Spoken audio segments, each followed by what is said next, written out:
Hello everyone and welcome back to our YouTube channel math foundation by Purva. आज आपण या व्हिडिओमध्ये प्रॅक्टिस सेट 3.3चा क्वेश्चन नंबर फर्स्ट बघणार आहोत आणि त्याचा हा फिफ्थ प्रॉब्लेम जो दिलेला आहे तो सॉल्व्ह करू. सो प्रॅक्टिस सेट 3.3चा जो फर्स्ट क्वेश्चन आहे त्याच्यात दिलेलं होतं divide each of the following polynomial by synthetic division method and also by linear division method. Right quotient and remainder. So एक पॉलिनोमियल दिलं असेल त्याला सेकंड पॉलिनोमियलने आपल्याला डिवाइड करायचं असतं. हे डिव्हिजन आपण दोन पद्धतीने करू शकतो. पहिली आहे सिंथेटिक डिव्हिजन मेथड आणि दुसरी आहे लिनियर डिव्हिजन मेथड. सो सगळ्यात आधी आपण स्टार्ट करू सिंथेटिक डिव्हिजन मेथडने. सिंथेटिक डिव्हिजन मेथडची फर्स्ट स्टेप असते find the power of variable. कोणत्या पॉलिनोमियलचा? ज्या पॉलिनोमियलला आपल्याला डिवाइड करायचं आहे. Power of variable find out करण्यासाठी ह्या पॉलिनोमियलचे सगळे टर्म्स आपण लिहून घेतले. आता काय करणार? याच्यामध्ये व्हेरिएबल काय आहे? X raise to 4. त्याची पॉवर आली आपल्याकडे 4. सेकंड टर्म मध्ये व्हेरिएबल आहे एक्स स्क्वेअर. सो याची पॉवर मिळाली 2. थर्ड टर्म मध्ये व्हेरिएबलच नाहीये सो आपण कन्सिडर करू एक्स रेस टू 0 आणि याची पॉवर आपल्याला मिळाली आहे 0.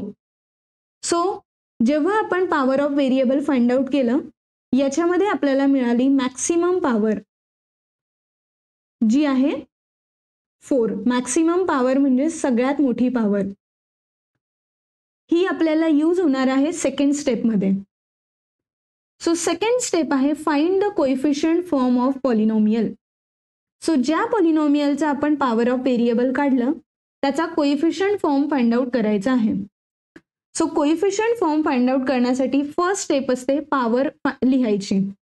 सो स्टार्ट करायचं सगळ्यात मोठ्या पॉवर पासून. सगळ्यात मोठी पॉवर काय आहे? 4. त्यानंतर मग एक एक पॉवरने त्याला कमी करत जायचं. कुठपर्यंत? 0 पर्यंत. सो अशा प्रकारे आपण हे पॉवर लिहून घेतले. नेक्स्ट स्टेपमध्ये आपल्याला काय करायचं आहे की ही पॉवर कोणत्या टर्मची आहे ते लिहायचं आहे. सो 4 पॉवर कोणत्या टर्मची आली? Correct, x raise to 4. 3 power कोणत्या टर्मची आली? कोणत्याच नाही म्हणून आपण इथं लिहिणार 0 एक्स रेस टू 3. 2 पॉवर आली 3x स्क्वेअर टर्मची. 1 पॉवर कोणत्याच टर्मची आली नाही म्हणून इथं लिहिलं 0 एक्स रेस टू 1 आणि 0 पॉवर आली होती 8 टर्मची. अशा प्रकारे आपण हे सगळ्या टर्म्स इथं लिहून घेतल्या. नेक्स्ट स्टेपमध्ये आपल्याला इंडेक्स फॉर्म लिहायचा आहे. So x raise to 4, 0 x raise to 3, 3x square, 0 x raise to 1 आणि 8. हे आपला इंडेक्स फॉर्म आला. याच्या समोर ज्या साइन येतील ते आपण कुठून उचलणार? ओरिजिनल पॉलिनोमियल मधून. सो -3x स्क्वेअर साइन आहे निगेटिव्ह आणि 8 समोर साइन आहे निगेटिव्ह. बाकीचे टर्म्स आपण नवीन लिहिले म्हणून डायरेक्टली त्यांच्या समोर प्लस साइन द्यायची. इंडेक्स फॉर्म वरून कोएफिशिएंट फॉर्म काढणं खूप इझी असतं. कोएफिशिएंट फॉर्म मध्ये काय करावं लागतं? प्रत्येक टर्मच्या समोर जो कॉन्स्टंट आहे तो लिहायचा. सो फर्स्ट टर्म समोर काय कॉन्स्टंट आहे? दिलेलाच नाहीये सो आपण इथं लिहिणार 1. सेकंड टर्म समोर कॉन्स्टंट आहे 0. थर्ड टर्म समोर कॉन्स्टंट आहे -3. फोर्थ टर्म समोर आहे 0 आणि फिफ्थ टर्म आहे -8. सो इथं आपला हा कोएफिशिएंट फॉर्म क्रिएट झाला जे आपल्याला सेकंड स्टेपमध्ये काढायचं होतं. आता स्टेप नंबर 3 ज्याच्यात काढायचं आहे find the value of x from x plus 4. हा एक्स प्लस 4 कुठून आला? आपल्याला क्वेश्चन मध्येच दिलेला होता की ह्या पॉलिनोमियलला आपल्याला एक्स प्लस 4 ने डिवाइड करायचं आहे. सो तिथून आपण हा एक्स प्लस 4 घेतला. एक्स प्लस 4 ला आपल्याला एक्स व्हॅल्यू काढायची असेल तर याला इक्वल टू 0 लिहायचं आणि मग काय करणार? एक्स इक्वल टू काय येणार? ह्या 0ला ह्या साईडला, ह्या 0ला ह्याच साईडला ठेवायचं. हा +4 इकडे गेल्यावर काय होणार? -4. सो एक्स इक्वल टू आलं -4. फर्स्ट स्टेपमध्ये आपण काढलं पॉवर ऑफ व्हेरिएबल. सेकंड स्टेपमध्ये आपण फाइंड आउट केलं कोइफिशियंट फॉर्म आणि थर्ड स्टेपमध्ये आपण शोधलं आहे व्हॅल्यू ऑफ एक्स. या तिघं स्टेप आपल्याला आता सिंथेटिक डिव्हिजन मेथडमध्ये यूज होणार आहे. सगळ्यात आधी आपण एक अशा 2 लाईन काढू ज्याच्यामध्ये कोइफिशियंट फॉर्ममध्ये जे नंबर्स आहेत ते ह्या साईडला लिहायचे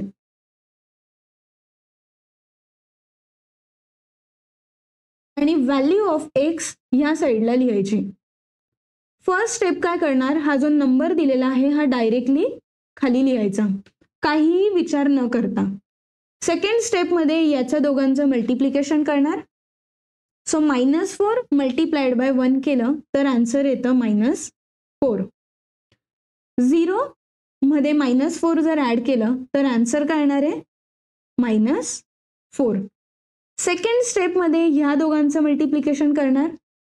सो -4 मल्टिप्लाइड बाय -4 केलं तर आन्सर येतं 16. अगेन यांच्या दोघांचं ॲडिशन केलं तर काय येणार आहे 13. पुढच्या स्टेपमध्ये ह्या दोघांचं मल्टिप्लिकेशन करणार. सो -4 मल्टिप्लाइड बाय 13 आन्सर आलं -52 आणि 0 आणि -52 ची ॲडिशन केली तर येतं -52 आन्सर. नेक्स्ट परत काय करणार, -4 मल्टिप्लाइड बाय -52 आन्सर आलं 208.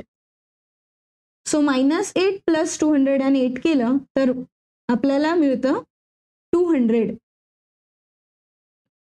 सिंथेटिक डिव्हिजन मेथडमध्ये हा जो लास्ट टर्म असतो याला म्हणतात रिमाइंडर.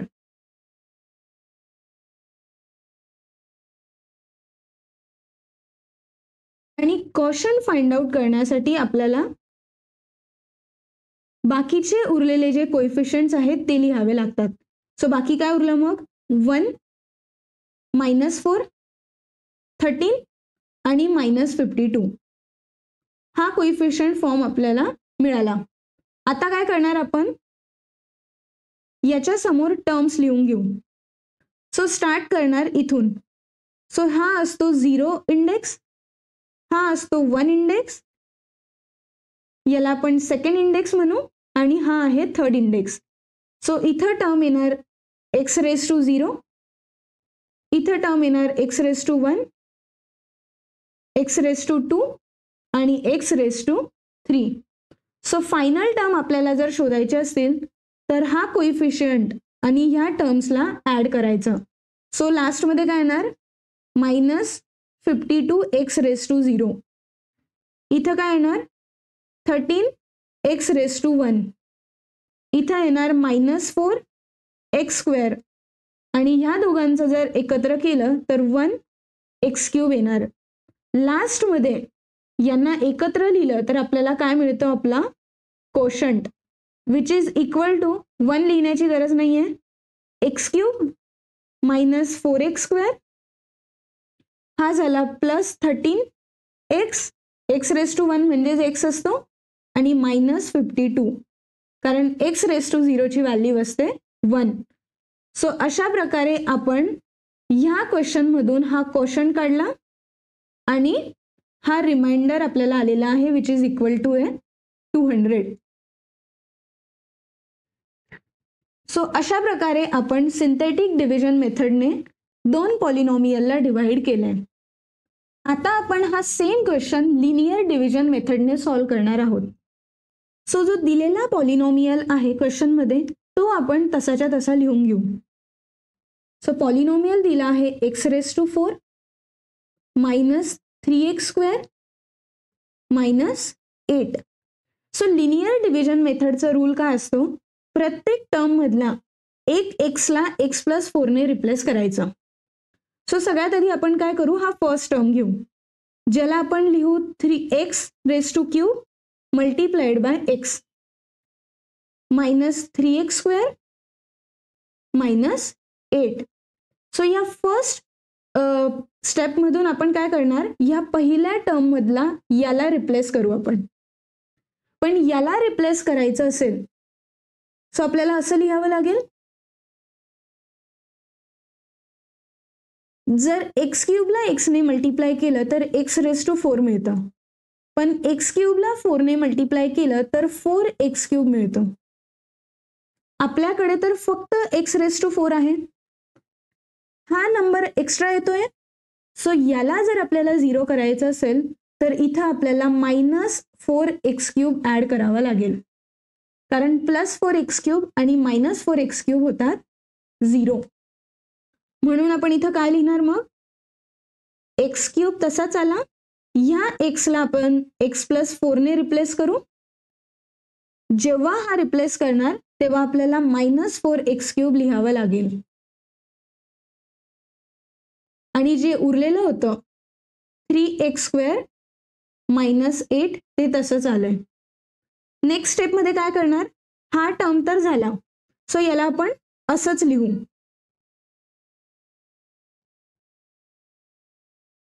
आता आपल्याकडे सेकंड टर्म आला आहे. याच्या एका एक्सला रिप्लेस करावं लागेल.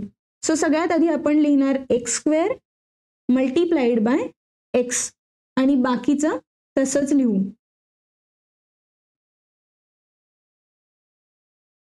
एक्सला आपल्याला रिप्लेस करायचं आहे असं आपण म्हणतोय. सो सेम आपण काय करणार? 4x² आणि जो हा एक्सला रिप्लेस करायचं म्हणतोय ते आपण इथं करून बघू. सो 4x² ने जेव्हा x ला मल्टिप्लाय करणार तेव्हा -4x³ येणार.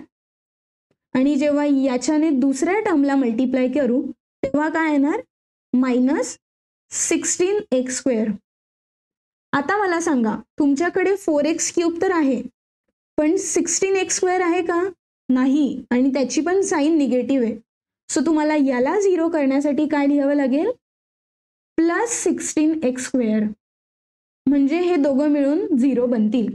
सो आपण इथं काय लिहिणार मग? x³ x+4 हे तसंच आलं.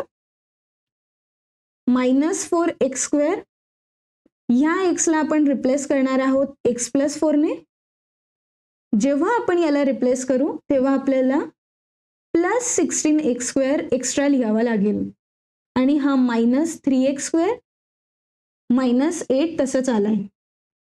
सो जे लास्ट स्टेपमध्ये लिहिलं होतं ते मी परत इथं रिपीट करते. x³ x+4 -4x² x+4 +16x² -3x² +8. So हे आपण लास्ट स्टेपमध्ये काढलंय. पुढच्या स्टेपमध्ये काय करणार? फर्स्ट टर्मला तर आपल्याला हात लावायचा नाहीये. सेकंड टर्म मध्ये पण आपण रिप्लेस करून झालंय तर त्याला पण आता काही नाही करायचंय. ह्या टर्म मध्ये जर तुम्ही बघितलं तर 16x² आणि -3x² याचं आपण कॅल्क्युलेशन करू शकतो. जे आपल्याला काय मिळणार आहे? 13x² आणि हा +8 इथं आलाय. आता जे टर्म आपण रिप्लेस केले होते त्यांना तर आपल्याला हात लावायचा नाहीये. सो मी सेम ते खाली लिहून घेते.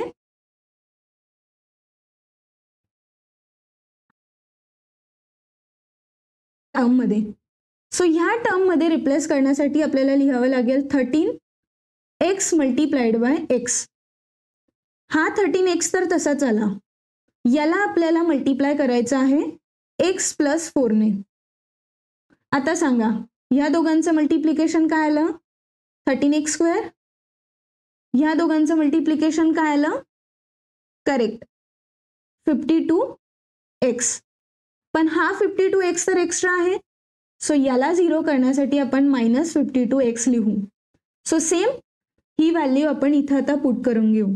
13x x+4 -52x आणि हा जो +8 होता हा इथं आलाय. ठीक आहे. पुढच्या स्टेपमध्ये काय लिहिणार?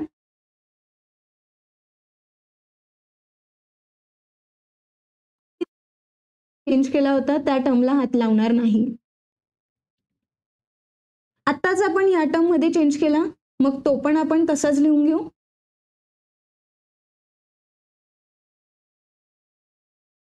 -52 आता आपल्याकडे फक्त हा एक टर्म उरला आहे ज्याच्यात आपल्याला चेंज करायचा आहे आणि ज्याच्यात एक्स दिसतोय आपल्याला. सो आपण इथं काय करणार मग 52 एक्स प्लस 4 लिहू. परत 52 ने जर एक्सला मल्टिप्लाय केलं तर 52 एक्स येतं आणि 52 ने 4 ला मल्टिप्लाय केलं तर आन्सर येतं 208. इथपर्यंत कळालं? सो काय केलं आपण 52 ने एक्सला मल्टिप्लाय केलं, सॉरी इथं साइन होता -52. I am extremely sorry. So -52 ने एक्सला मल्टिप्लाय केलं तर -52 एक्स आलं आणि -52 ने +4 ला मल्टिप्लाय केलं तर इथं आलं -208. सो या -208 ला आपल्याला 0 करायचं असेल तर आपण काय लिहू +208. सो सेम इथं लिहून घेणार x + 4 + 208 आणि हा जो आपला +8 होता हा इथं आलाय. Next step x³ x + 4 -4x² x + 4 + 13x x + 4 -52 x + 4 8 आणि हा जर +8 केलं तर आन्सर येतं. आय थिंक आपण काहीतरी एक चूक केली आहे. सो इथं हा -8 होता. So sorry. सो हा जो आहे हा सगळीकडे काय आहे -8. ओके. सो 208 मधून जर 8 केलं सो आय थिंक मी एकदा याला इरेज करते आणि मग साइन चेंज करते सो तुम्हाला कन्फ्युजन होणार नाही. ठीक आहे.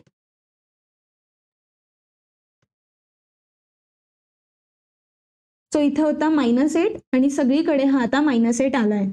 आता 208 मधून जेव्हा -8 काढला तर तेव्हा काय येणार आहे 200. ह्या 3 टर्म मध्ये काय कॉमन दिसतंय, सॉरी ह्या 4 टर्म मधून काय कॉमन दिसतं आहे x + 4. सो आपण x + 4 कॉमन काढू आणि जे पण उरलेलं आहे ते या ब्रॅकेटमध्ये लिहून घेऊ.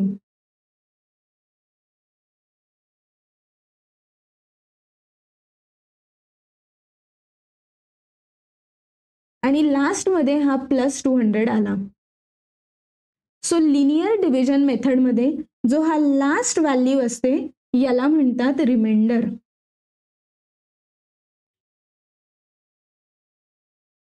त्यानंतर ही व्हॅल्यू सेम आहे ज्याच्याने आपल्याला डिवाइड करायला लावलं होतं सो याला म्हणतात डिवायझर.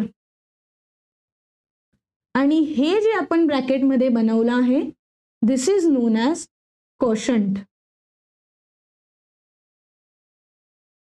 हेच आपल्याला एक्झाम्पल मध्ये विचारलेलं होतं की राईट कोशंट अँड रिमाइंडर आणि ते आपल्याला इथं मिळालेलं आहे. लिनियर डिव्हिजन मेथड ही थोडीशी टफ मेथड आहे. सो तुम्ही 2, 3, 4 जेव्हा क्वेश्चन प्रॅक्टिस करणार तेव्हा तुम्हाला ऍक्च्युली याच्यामध्ये काय आहे हे कळेल. सो आय होप आजचा हे दोघं पण मेथड तुम्हाला कळाले असतील. व्हिडिओ आवडला असेल तर याला नक्की लाईक करा, चॅनलला सबस्क्राईब करा आणि तुमच्या फ्रेंड सोबत हे व्हिडिओ शेअर करा.